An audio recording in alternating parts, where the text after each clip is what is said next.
Hello everyone, welcome to our YouTube channel keep it simple. आज की video में हम डिस्कस करेंगे आमर राजा के बारे में। आपने नोटिस किया होगा कि इसका शेयर 2021 में ऑलमोस्ट 25% गिर चुका है, और अगर हम इसके पीक से देखें जो कि इसने जनवरी मिड जनवरी में टच किया था, वहां से 30% से भी ज्यादा गिर चुका है। तो आज के वीडियो में हम डिस्कस करेंगे कि क्या चल रहा है कंपनी में, ये एक लॉन्ग टर्म प्रॉब्लम है या एक टेम्पररी प्रॉब्लम है। आपने सुना होगा कि इसके कुछ प्लांट्स को पोल्यूशन बोर्ड ने बंद करने के लिए कहा है।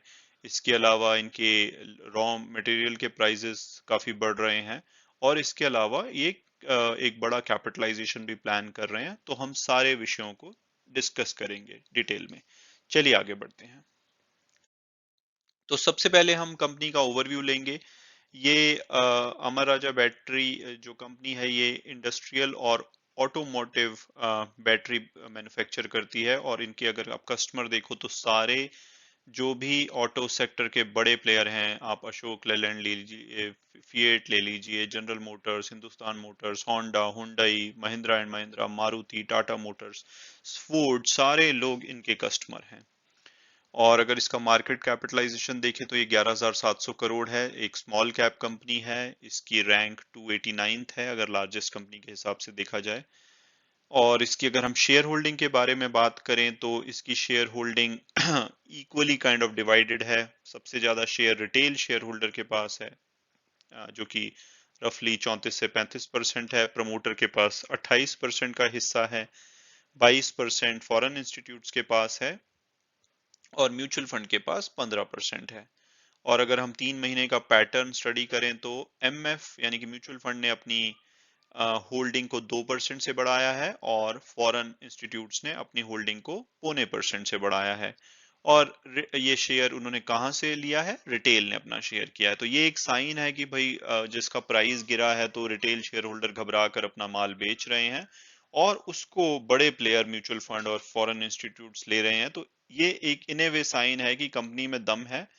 और रिटेल शेयर होल्डर यानी कि जो कि थोड़े से कम, जिनको नॉलेज होती है पूरी कंपनी के बारे में, उनसे शेयर निकल रहे हैं और एक स्ट्रॉन्ग प्लेयर के पास जा रहे हैं। हालांकि ये सिर्फ एक साइन है, ये पूरा डिसाइसिव फैक्टर नहीं है कि ये जिसकी वजह से आप शेयर ले सकते हैं। और अगर हम इनके फाइनेंशियल्स के बारे में बात करें तो आप इसकी अगर इनकम देखेंगे तो पिछले साल सेम क्वार्टर में 1160 करोड़ थी, जो कि काफी कम थी क्योंकि कोविड का इम्पैक्ट था। फिर जब चीजें नॉर्मल होने लगी तो ये बढ़ने लगी, ये 2000 करोड़ के आसपास आई, और पिछले क्वार्टर में 2134 करोड़ तक पहुंची। लेकिन इस बार फिर दोबारा से, क्योंकि थोड़ा सा इकोनॉमिक एक्टिविटी का इम्पैक्ट था, थोड़ा सा इनके प्लांट्स के ऊपर भी कुछ पोल्यूशन बोर्ड ने इशू कर रखा था, तो वो हम डिस्कस करेंगे अगले पेज में डिटेल में। बट उन सब वजहों से इनके इनका रेवेन्यू कम हुआ। और प्रॉफिट देखें तो प्रॉफिट अगर पिछले साल से देखें तो ऑलमोस्ट डबल हो गया है। लेकिन उसका रीजन वही है कि पिछले साल बहुत ही स्ट्रिक्ट लॉकडाउन था, जबकि इस बार लॉकडाउन ने इतना इनकी प्रोडक्शन को, मैन्युफैक्चरिंग को इम्पैक्ट नहीं किया। लेकिन अगर हम पिछले क्वार्टर से कंपेयर करें तो ये इसका प्रॉफिट जो कि लगभग 200 करोड़ के आसपास होता था, ये 124 करोड़ आया है। इसमें कोविड की वजह से रेवेन्यू कम हुआ, वो एक फैक्टर है, लेकिन इसके अलावा इनके रॉ मटेरियल के प्राइसेस भी काफी बढ़े हैं। लेड एसिड बैटरी में मेनली ये लेड एसिड बेस्ड बैटरी बनाते हैं, जिसमें कि लेड के प्राइसेस ऑलमोस्ट 25% बढ़े हैं, जिसकी वजह से इनका प्रॉफिट में कमी देखी गई है। तो ये ओवरव्यू था, चलिए आगे बढ़ते हैं। तो अगर हम लेटेस्ट न्यूज की बात करें तो इसका स्टॉक जो कि वर्स्ट परफॉर्मिंग स्टॉक है, अगर आप ऑटो और ऑटो एंसिलरी स्पेस में देखो तो पिछले एक साल में या 2021 से आप बोल सकते हैं। तो इसके क्या कारण है? तो प्राइमरली बहुत सारी चीजें चल रही हैं कंपनी में। तो मैंने तीन प्रमुख चीजें मुझे मिली कि जो इसके शेयर प्राइस को इम्पैक्ट कर रही हैं। तो हम एक वन बाय वन उनको डिस्कस करेंगे और उसमें देखेंगे कि क्या सोल्यूशन हो सकता है। तो सबसे पहले तो अप्रैल मार्च अप्रैल के आसपास, अप्रैल एंड में इनको जो Andhra Pradesh pollution control board है उनका नोटिस आया कि भाई अपने आपको प्लांट्स बंद करने पड़ेंगे, जो कि इनके चित्तौड़ डिस्ट्रिक्ट आंध्र प्रदेश में है। तो उन्होंने बोला कि आपके जो लेड की वजह से जो फैक्ट्री में आप यूज कर रहे हो उसकी वजह से एयर पोल्यूशन, वाटर पोल्यूशन हो रहा है, और इवन आपके एम्प्लॉइज के भी ब्लड में उसकी मात्रा बहुत ज्यादा पाई गई है, और ये बहुत ही डेंजरस लेवल पे है। तो उन्होंने इमीडिएट बेसिस पे इनको कहा कि अपने प्लांट बंद करो। तो ये एक बहुत ही बुरी न्यूज थी, क्योंकि इनकी मेजर मैन्युफैक्चरिंग फैसिलिटीज थी वो। तो ये चले गए हाई कोर्ट में। तो हाई कोर्ट ने इमीडिएटली उसके उस ऑर्डर के ऊपर स्टे लगाया, और उन्होंने एक टीम बनाई और बोला कि उसको वो हेल्प करेंगे कि कंपनी को क्या चेंज करने पड़ेंगे, और उसके बाद उन्होंने बोला कि 6 वीक या 7 वीक में हम लोग मिलेंगे, और तब तक कंपनी जो भी रेमेडियल प्रोसेस है वो फॉलो करेगी। तो उसके बाद ये प्लांट खुल गया। तो उसके बाद लगातार ये हियरिंग हो रही थी, और वो स्टे एक्सटेंड किए जा रहे थे, और अभी जब लास्ट वीक जब इसकी फिर से सुनवाई थी, तो उसमें दोबारा से उन्होंने हाई कोर्ट ने एक्सटेंड कर दिया है सस्पेंशन को, और बोला है कि अब अगली सुनवाई 27 सितंबर तक होगी, और तब तक ये बोला है कि भाई आप आपस में काम कीजिए पोल्यूशन बोर्ड के साथ, और जो वो चाह रहे हैं वो फॉलो कीजिए। तो ये एक समस्या इनके साथ अभी भी बनी हुई है। तभी आप देखते हैं जैसे ही ये हाई कोर्ट का डिसीजन होता है और उसके बाद दोबारा से सस्पेंशन हो जाता है, जब क्लियर नहीं हो रहा है, तो इसके शेयर प्राइस पे इम्पैक्ट पड़ता है। तो अब कंपनी ये कह रही है कि भाई हम तो, हमारे लिए भाई एनवायरनमेंट बहुत इंपॉर्टेंट है, और हेल्थ और सेफ्टी अपनी वर्कफोर्स की भी, और हमारे जो फैक्ट्री के आसपास कम्युनिटीज हैं वो हमारे लिए हाईएस्ट प्रायोरिटी है, और हम हमारे हिसाब से सब कुछ फॉलो कर रहे हैं, और we are working very closely with the pollution board जो है आंध्र प्रदेश का, उनके साथ, ताकि इस मैटर को सब सर्वसम्मति से सॉल्व किया जाए। तो कंपनी का ये बयान आया है।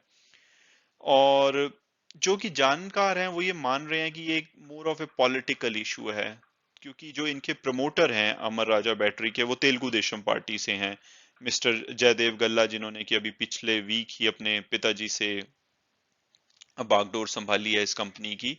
तो वो एक तेलुगु देशम पार्टी के मेंबर भी रह चुके हैं, एमपी रह चुके हैं, और आज की डेट में स्टेट में जो रूल है वो वाईएस रेड्डी, यानी कि जगन रेड्डी जो वहाँ के चीफ मिनिस्टर हैं, वो राइवल पार्टी से हैं। तो वो ये कह रहे हैं कि सारा मुद्दा पॉलिटिकल है, और अब राइवल पार्टी पावर में है, तो वो इनको तंग कर रही है। हालांकि जब उनसे पूछा गया गवर्नमेंट से, तो वो कह रहे हैं कि नहीं भाई, पोल्यूशन बोर्ड इंडिपेंडेंटली काम कर रहा है, और ऐसा नहीं है कि सिर्फ अमर राजा को ही ये नोटिस गए हैं, ये नोटिस बहुत सारी कंपनीज को गए हैं जो कि वहां पे पोल्यूशन फैला रही हैं या एनवायरनमेंट को इम्पैक्ट कर रही हैं। तो यहाँ पे कंपनी कोशिश कर रही है कि भाई कुछ सर्वसम्मति से प्रॉब्लम सॉल्व हो। इसके अलावा उन्होंने दूसरी स्टेट में भी ऑप्शन ढूंढना शुरू कर दिया है, और अभी सुनने में आ रहा है कि सबसे जो प्रोमिनेंट प्लेयर उसमें बढ़ के आ रहा है वो तमिलनाडु, जो कि उनको वेलकम कर रहे हैं कि भाई आप हमारे यहाँ हो, क्योंकि वहाँ पे जॉब्स क्रिएट होंगी। तो ये पता लगा है कि वो तमिलनाडु गवर्नमेंट के साथ ही कंपनी बात कर रही है, और even chief minister MK Stalin इनको अग्री हो चुके हैं लैंड भी देने को। तो अभी हालांकि कंपनी ने कोई ऐसा कमेंट नहीं किया है, कंपनी ने बोला है कि नहीं, हमारा कोई अभी इरादा नहीं है इस स्टेट से मूव करने का। बट डेफिनेटली मुझे लगता है कि भाई या तो कोई इस मुद्दे पे अब क्या प्रॉब्लम, कैसे होगा सोल्यूशन। तो देखो जी, अगर ये पॉलिटिकल राइवलरी है तो वो तंग करेंगे, लेकिन हो सकता है कि अगर ये स्टेट छोड़ने पे आ जाए तो जॉब इम्पैक्ट भी होगा, सरकार पे भी प्रेशर आएगा, तो शायद वो कुछ ना कुछ सोल्यूशन निकले। और अगर प्योरली एनवायरनमेंट बेसिस पे है तो कंपनी को कुछ ना कुछ करना पड़ेगा, जिससे कि गवर्नमेंट और पोल्यूशन बोर्ड सेटिस्फाई हो। नहीं तो वो अगर जाते भी हैं तो जाने देंगे। तो सोल्यूशन है, लेकिन कॉम्प्लिकेटेड है इस प्रॉब्लम का। इसके अलावा अगर हम दूसरी प्रॉब्लम देखें कंपनी में क्या चल रही है, तो इनके जो लेड प्राइसेस हैं, जो कि इनका मेन रॉ मटेरियल है, वो 25% बढ़ गया है ईयर टू डेट बेसिस पे।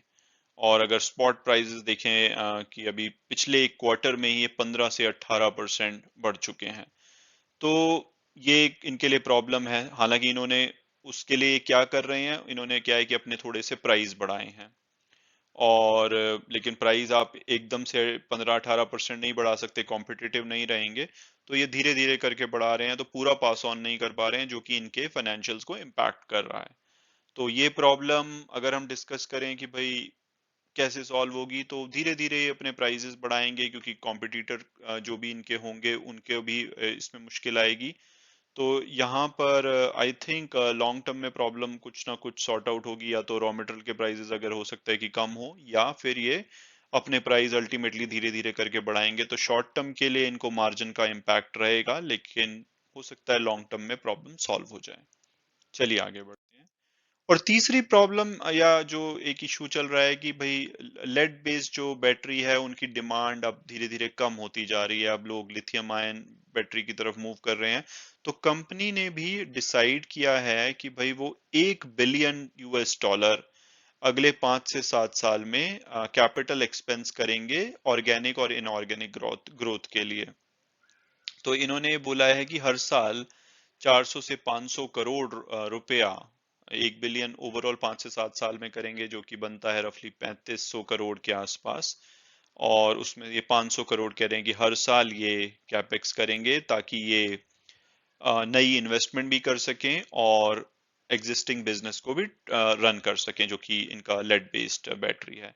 तो ये कहाँ पे कर रहे हैं इन्वेस्टमेंट? तो ये इनका जो गवर्नमेंट की एक PLI स्कीम आई हुई है, प्रोडक्शन लिंक्ड इंसेंटिव दे रहे हैं। जब वो, अगर आप कोई एडवांस केमिस्ट्री सेल्स सेटअप करते हैं, तो ये उसमें 10 से 12 गीगावाट आवर्स की लिथियम आयन बैटरी की एक फैसिलिटी सेटअप कर रहे हैं।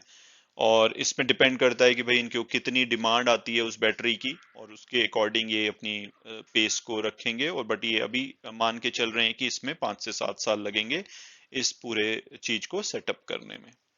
तो अब इससे प्रॉब्लम क्या है? प्रॉब्लम यह है कि भाई एक बहुत बड़ा खर्चा है, ये कंपनी रिकवर कर पाएगी या नहीं कर पाएगी। तो मार्केट के जानकार ऐसा बोल रहे हैं कि भाई एक तो अगर लिथियम आयन बैटरी की तरफ जाते हैं तो ये इनका प्रोडक्ट मिक्स एडवर्स हो जाता है, क्योंकि लेड एसिड बेस्ड बैटरी होती है उसमें उसकी कॉस्ट काफी कम होती है, मार्जिन बहुत ही ज्यादा होते हैं।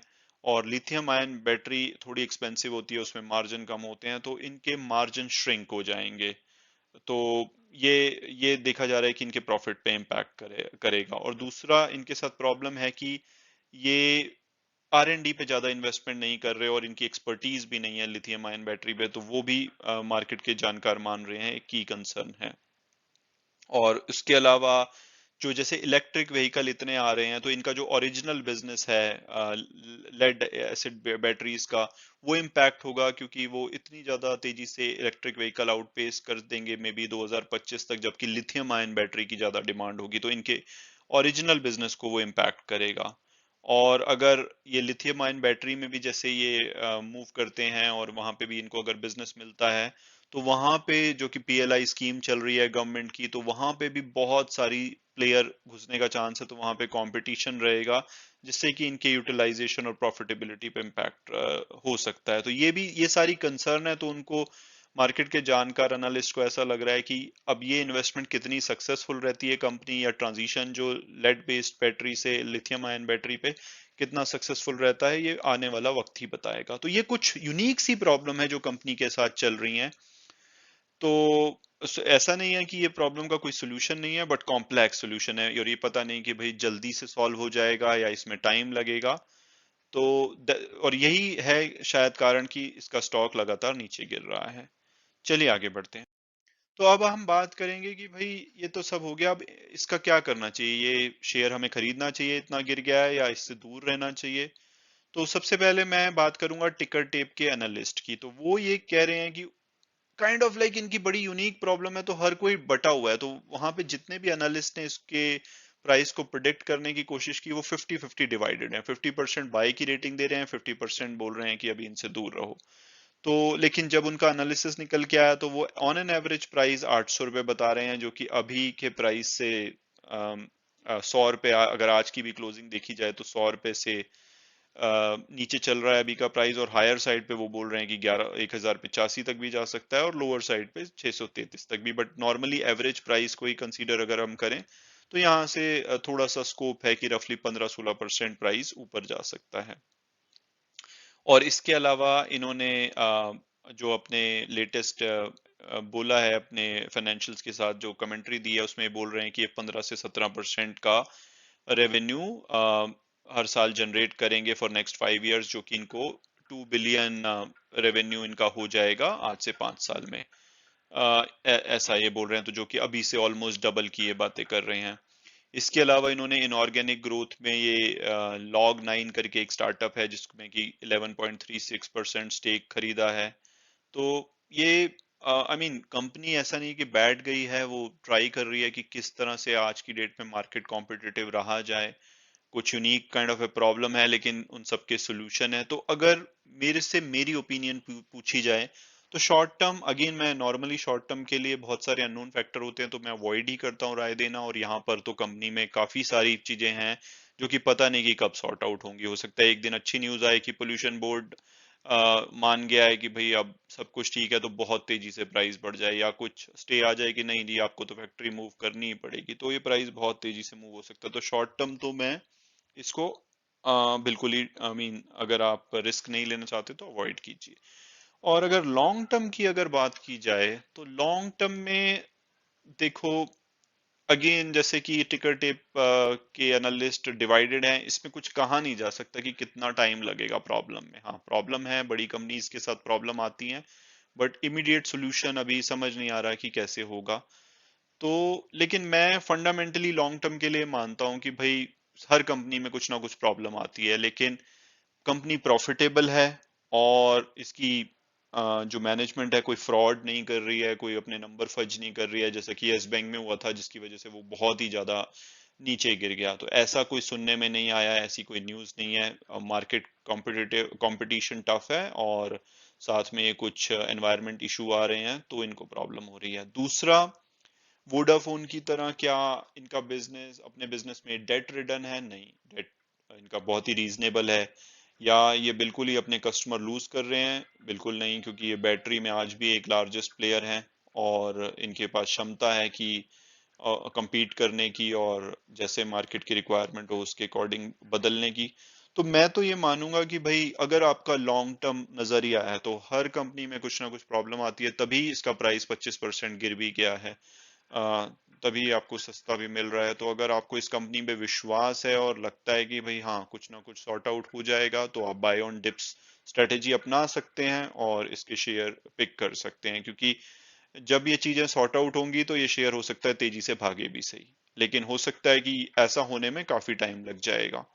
आ, लेकिन ये होगा ही नहीं, मुझे मुश्किल लगता है, क्योंकि आज भी इन सब दिक्कतों के बाद भी कंपनी प्रॉफिटेबल है, आगे के प्लान है उनके।